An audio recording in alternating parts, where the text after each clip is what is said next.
नमस्कार दोस्तों, स्वागत करती हूँ आप सबका हमारे चैनल भक्ति ज्ञान लक्ष्मी में। तो आज सुनेंगे ऋषि पंचमी का व्रत कथा। भाद्र मास की शुक्ल पक्ष की पंचमी के दिन ऋषि पंचमी का व्रत किया जाता है।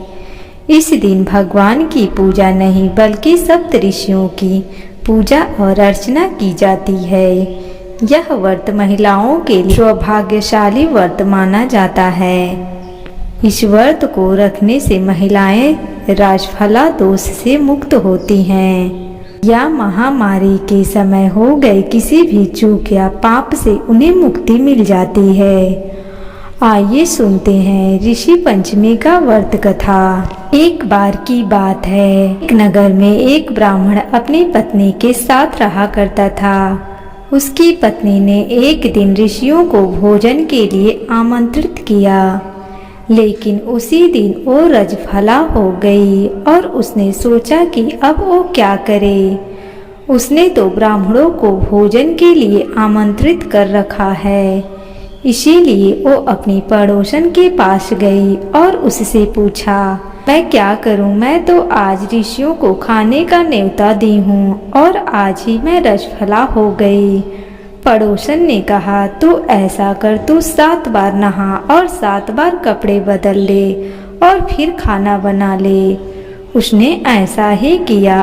उसके बाद वो ऋषि ब्राह्मण के घर पूजन करने आए और भोजन करते वक्त उन्होंने दिव्य दृष्टि से देखा तो उन्हें भोजन में कीड़े चलते हुए दिखाई दिए और वो सभी अपनी दिव्य दृष्टि से इसका कारण समझ गए और उन्होंने नाराज होकर ब्राह्मण और उसकी पत्नी को श्राप दे दिए। उनके श्राप के कारण ब्राह्मण ने तो अगले जन्म में एक बैल और उसकी पत्नी ने एक कुतिया के रूप में जन्म लिया और अगले जन्म में दोनों अपने बेटे के यहाँ रहने लगे।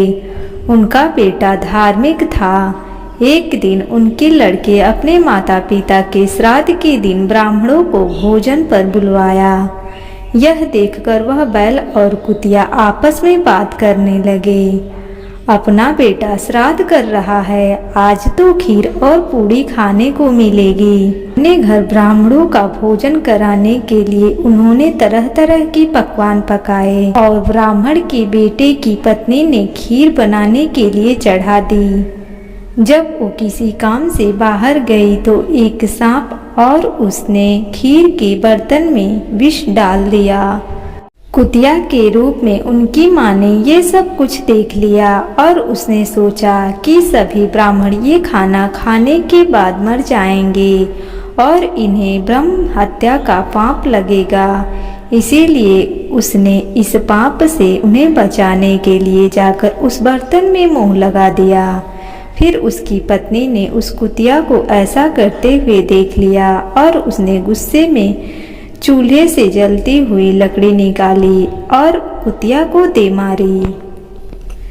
बेचारी कुतिया मार खाकर इधर उधर भागने लगी। चौके में बचा हुआ खाना वो रोज कुतिया को डालती थी, लेकिन क्रोध के कारण उसने वो सब खाना बाहर फेंकवा दिया और उस कुतिया और बैल को खाने के लिए कुछ भी नहीं दिया।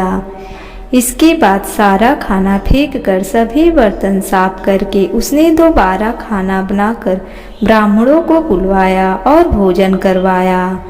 अब रात हुई और भूख से व्याकुल होकर वो कुतिया अपने पति बैल से आकर बोली, हे स्वामी, आज तो मैं भूख से मरी जा रही हूँ। वैसे तो मेरा पुत्र रोज मुझे कुछ न कुछ खाने को दे देता था, लेकिन आज मुझे कुछ नहीं मिल सका।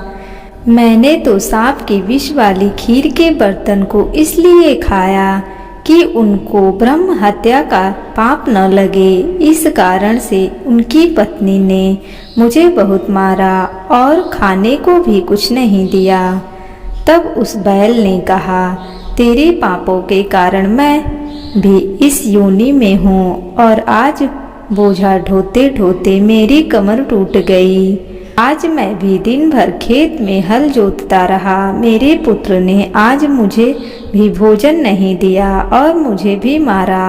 मुझे इस प्रकार कष्ट देकर उसने इस श्राद्ध को निसफल कर दिया। अपने माता पिता को इन बातों को उनके बेटे ने सुन लिया और वो उनके दुख से बहुत दुखी हुआ। उसने उसी समय उन दोनों को भरपेट भोजन करवाया। फिर दुखी मन से होकर वो वन में चला गया। वन में जाकर उसने ऋषियों से पूछा, मेरे माता पिता किन कर्मों के कारण इस नीच योनि को प्राप्त हुए हैं और अब किस प्रकार इस योनि से छुटकारा मिल सकता है। तब ऋषि बोले, तुम इनकी मुक्ति के लिए अपनी पत्नी के साथ मिलकर ऋषि पंचमी का व्रत धारण करो और उसका फल अपने माता पिता को दो। ऋषियों के कहे अनुसार भाद्र पक्ष ऋषि पंचमी को उन्होंने पवित्र नदी से स्नान किया और नए रेशमी कपड़े पहनकर सप्त ऋषियों का पूजन किया और सारा पूजन उसने अपने पत्नी के साथ मिलकर पूरे विधि विधान से किया और उसका पुण्य अपने माता पिता को दे दिया। इसके फलस्वरूप वो दोनों पशु योनि से छूट गए। इसीलिए जो महिला श्रद्धा पूर्वक ऋषि पंचमी का व्रत करती है वह समस्त सांसारिक सुखों को भोगकर बैकुंठ को जाती है। ऋषि पंचमी के दिन इस कथा को सुनने का बहुत महत्व है।